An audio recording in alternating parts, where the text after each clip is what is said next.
I feel like I've walked into the snow apocalypse of selfies.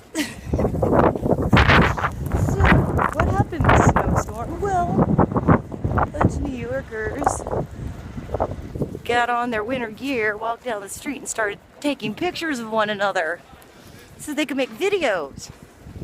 Like me.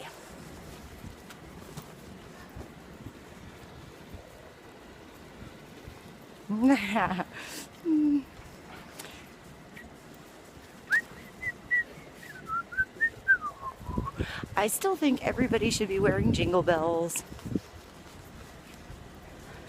All right. See you later. We'll do an update later.